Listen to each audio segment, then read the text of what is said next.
So feeding fish has become a really big deal in pond management. It does really allow you to get around some of the bottlenecks that you otherwise have with the bass bluegill interactions. It can be really hard to have big bass and big bluegill because the bluegill will often run out of food and it won't get big.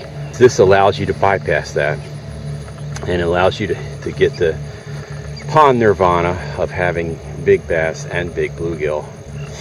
And there's also something called feed train largemouth bass that's becoming a big deal anymore.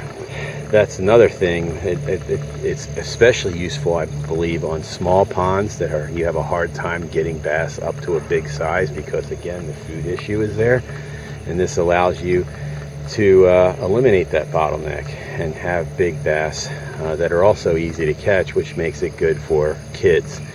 So feeders are a big deal, big business, big deal, very useful, and they really do allow you to get management results a lot easier than it used to be.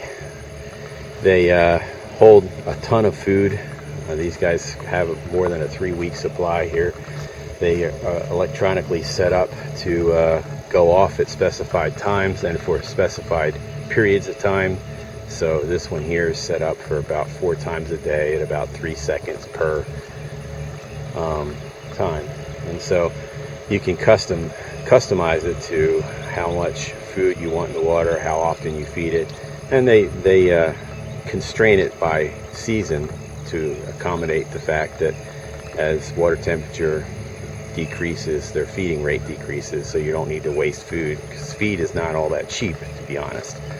So anyway, feeding fish is a big deal in pond management and has been a useful way to achieve results a lot easier than it used to be. If you have any interest whatsoever in catching, harvestable sized bluegill, this is the way to go. At any rate, pond managers know really how many feeders you need, how often you need to feed the fish based on the results of their electrofishing work. So something to think about if you own a pond and you've never fed your fish but you'd like to have big bluegill and big bass. This is certainly one way to do it.